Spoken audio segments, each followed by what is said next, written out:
संविधान की जो अक्सर संभल जैसी घटनाओं और पत्थरबाजी की वजह से ना खतरे में आ जाता है। इसलिए अब बात करेंगे संविधान दिवस की। संविधान सेफ, फिर कौन अनसेफ?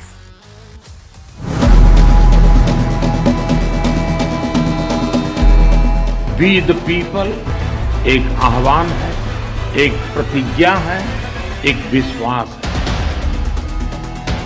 मैं आपको गारंटी देकर कह रहा हूं कि नरेंद्र मोदी जी ने इस किताब को नहीं पढ़ा।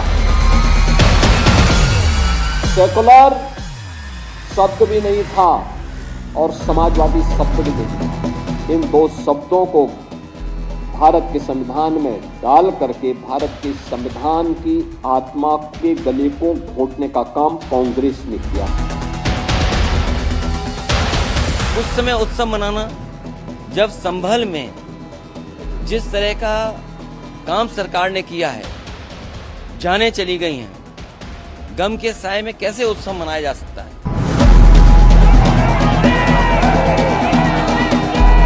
लेकिन तो जनता बार बार हराती है, वो फिर संविधान के खतरे की बात करे, ये तर्क ठीक नहीं है।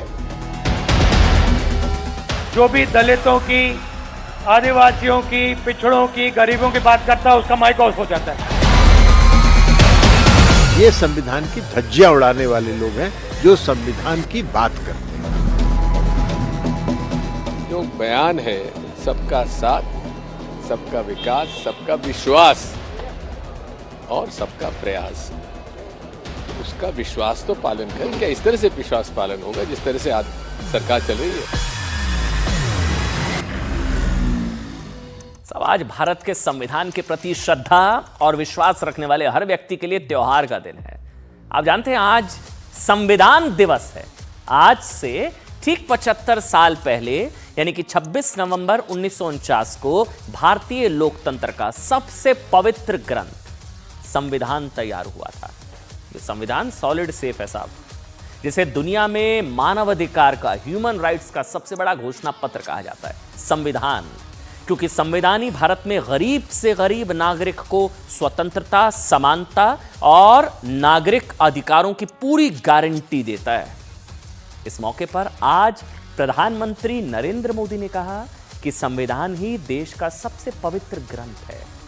और आज संविधान दिवस पर सबसे ऐतिहासिक तस्वीरें, आज साहब कुछ और देखने की जरूरत नहीं है, सबसे ऐतिहासिक तस्वीरें जम्मू कश्मीर से आई हैं, जहां आप हैरान हो जाएंगे। कुछ लोग कहते हैं क्या बदला, क्या बदला, क्या बदला, 370 हटाने से क्या बदल गया? आप जानते हैं आज पहली बार 75 साल बाद पहली बार संविधान दिवस मनाया गया जम्मू कश्मीर में। ऐसा अनुच्छेद 370 की समाप्ति की वजह से संभव हो पाया। इससे आप समझ सकते हैं साहब कि संविधान को खतरा असल में किससे था। खतरे में संविधान, खतरे में संविधान ना, जो लोग कहते हैं खतरे में संविधान, असल में संविधान को खतरा अनुच्छेद 370 से था, जिसकी वापसी की मांग, वापसी की कस्में देश में कई पार्टियां अभी भी खा रही हैं। और जम्मू कश्मीर के मुख्यमंत्री उमर अब्दुल्ला की पार्टी तो अनुच्छेद 370 की वापसी के लिए चीन से मदद की बात कर चुकी है। इसलिए ना दरअसल संविधान दिवस के 75 साल बेमिसाल पूरे होने के मौके पर आज देश में सबसे बड़ा सवाल क्या है साहब, कि संविधान खतरे में है क्या? मतलब ऐसी मार्केटिंग कर दी जाती है, प्रोपेगेंडा, खतरे में संविधान, खतरे में संविधान। अगर हां अचलिए है तो देश के संविधान को असल खतरा किससे है? और क्या उन पार्टियों से जो मुंह पर संविधान का जाप करती हैं और पीठ पीछे संविधान की मूल भावना को कुचलने का काम करती है? या फिर उन लोगों से जो आजादी के 75 साल बाद भी संविधान की बजाय ना धर्म को प्राथमिकता देते हैं, तुष्टीकरण? इसलिए संविधान को खतरा किससे, इस सवाल का सबसे ताजा उदाहरण यही तस्वीरें हैं साहब। कुछ लोग यहां पे कवर फायर दे रहे हैं ना, यूपी का संभल है। देश की अदालतों को संविधान का सबसे बड़ा संरक्षक माना जाता है, और संविधान में मस्जिद का सर्वे अदालत के आदेश पर हो रहा था। फिर भी सर्वे के खिलाफ माहौल बनाया गया और सर्वे के दौरान जबरदस्त हिंसा हुई, और पुलिस के एफआईआर के मुताबिक सैकड़ों लोगों की भीड़ ने अदालत के आदेश का पालन कर रहे पुलिस वालों को जिंदा जलाने की कोशिश की। तो संविधान को खतरा इस तरह की पत्थरबाजी से, संविधान को खतरा इस तरह के पत्थरबाजों को कवर फायर देने से, संविधान को खतरा पुलिस पर हमला करने वालों से। संविधान को किससे खतरा है? इससे जुड़ा दूसरा सवाल ना कल सामने आया, ध्यान से सुनिएगा। कर्नाटक की राजधानी बेंगलुरु से संसद में आने वाले वक्फ बिल के विरोध में कल all India Muslim person law board से जुड़े मौलानाओं ने जानते हैं क्या कहा कि वो अदालतों से भीख नहीं मांगेंगे और केंद्र सरकार की ओर इशारा करते हुए कहा कि अगर संसद उनकी है तो सड़क हमारी है। All India Muslim person law board ने कहा कि संविधान को बदलने की कोशिश हो रही है और वो ऐसा नहीं होने देंगे। तो असल संविधान को खतरा भड़काऊ लोगों से, भड़काऊ ब्रिगेड से। सुनिए। देश नहीं चला रहा है, अब राजा रियल एस्टेट का कारोबार कर रहा है। लेकिन माफ कीजिएगा, ये वक्फ की जमीनें आज हमारे माननीय प्रधानमंत्री जी, अल्लाह उनको लंबी उम्र अता फरमाए, अल्लाह उनको अच्छी सेहत दे, अल्लाह उनको सही सूझबूझ अता फरमाए, अल्लाह उनका घर बसा दे, आमीन। आज आप कहते हैं कि हम खत्म करके रहेंगे, ठीक है। अगर लोकतंत्र पे शक्ति तंत्र का अहंकार चलेगा तो मैं भी अपने बुजुर्गों की जूतियों में बैठकर कह देना चाहता हूं कि हजरत, अब हम अदालत के दरवाजों पे भीख नहीं मांगेंगे। अब ये कह देंगे कि अगर संसद तुम्हारी है तो सड़क हमारी है। हजरत गिरामी बाबा साहेब अम्बेडकर के बनाए हुए संविधान में बदखलत की कोशिश हो रही है, दस्तूर को तब्दील करने की कोशिश हो रही है।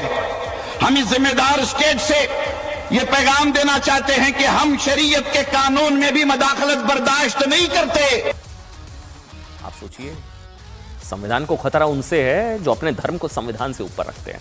अब सोचिए संविधान किससे सेफ और किससे अनसेफ। आज ये बात आप एक और सवाल से समझ सकते हैं कि संविधान में संघ और राज्य के अलग अलग कर्तव्य हैं और अधिकार बताए गए हैं। इसलिए सवाल उठता है कि जब ममता बनर्जी कहती हैं कि वो बांग्लादेशी घुसपैठियों, शरणार्थियों को सुरक्षा देंगी, तो क्या ये संविधान का उल्लंघन नहीं है?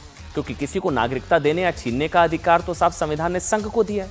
इसके अलावा जब केरल की पिनराई विजयन सरकार पर आरोप लगे कि उसने केरल के लिए अलग से विदेश सचिव की नियुक्ति कर ली, तब सवाल उठे कि क्या यह संविधान का खुला उल्लंघन नहीं है? अब सोचिए कि मतलब ये इसी तरह की कोशिश साल 2015 में तत्कालीन गृहमंत्री राजनाथ सिंह ने भी देश को सेकुलर शब्द के दुरुपयोग के खिलाफ चेताया था। याद है, वो भी एक अलग से बहस है कि सेकुलर शब्द को किस तरह से डाला गया। उन्होंने कहा कि देश में सेकुलर शब्द का सबसे ज्यादा दुरुपयोग हुआ, इसे बंद किया जाना चाहिए। उन्होंने कहा कि अंग्रेजी के शब्द सेकुलर का औपचारिक अनुवाद पंथ निरपेक्ष होता है, धर्मनिरपेक्ष नहीं। राजनाथ सिंह साल 2015 में शीतकालीन सत्र के पहले दिन संविधान के प्रति प्रतिबद्धता जताने के लिए हो रही 2 दिन की विशेष चर्चा दरअसल शुरू कर रहे थे। भारतीय संविधान की मूल आत्मा माने जाने वाला सेकुलर शब्द के खिलाफ दायर याचिका को सुप्रीम कोर्ट द्वारा खारिज करने के बाद योगी आदित्यनाथ इस मामले पर लखनऊ में कार्यक्रम में गरजे। उन्होंने कहा कि बाबा साहेब भीमराव आंबेडकर के संविधान में 2 शब्द सेकुलर और सोशलिस्ट संविधान में नहीं थे। कांग्रेस ने चोरी चुपके से ये शब्द जोड़े। भारतीय संविधान की मूल आत्मा माने जाने वाले सेकुलर शब्द के खिलाफ दायर याचिका को सुप्रीम कोर्ट द्वारा खारिज करने के बाद योगी आदित्यनाथ की तरफ से इस मौके पर काफी कुछ कहा गया। देखिए, बार बार कहा जाता है कि संविधान को किससे खतरा किससे नहीं। आज आपको बताते हैं, संविधान खतरे में आता है जम्मू कश्मीर में अनुच्छेद 370 की वापसी की बात करने से, और संविधान सेफ है एक देश एक विधान एक संविधान से। संविधान खतरे में आता है देश में आपातकाल लगाने वालों से, और संविधान सेफ है आपातकाल की विचारधारा का लगातार विरोध करने वालों से। संविधान खतरे में आता है चुनी हुई सरकार को गिराकर रिकॉर्ड नंबर से राष्ट्रपति शासन थोपने से। संविधान सेफ है संघीय ढांचे का सम्मान करने वालों से। संविधान खतरे में आता है तुष्टीकरण के लिए सुप्रीम फैसला पलटने से। शाबानो याद है। और सुप्रीम संविधान सेफ है तुष्टीकरण वाले फैसले पलटने वालों से। संविधान खतरे में आता है कोर्ट के आदेश के बाद भी राम मंदिर निर्माण का विरोध करने वालों से, और सेफ है राम राज्य की स्थापना करने वालों से। संविधान खतरे में आता है धार्मिक आधार पर आरक्षण देने से। संविधान सेफ है आरक्षण में तुष्टीकरण का विरोध करने से। और अंत में संविधान खतरे में आता है घुसपैठियों को बसाने वालों से, और संविधान सेफ है घुसपैठियों को भगाने वालों से।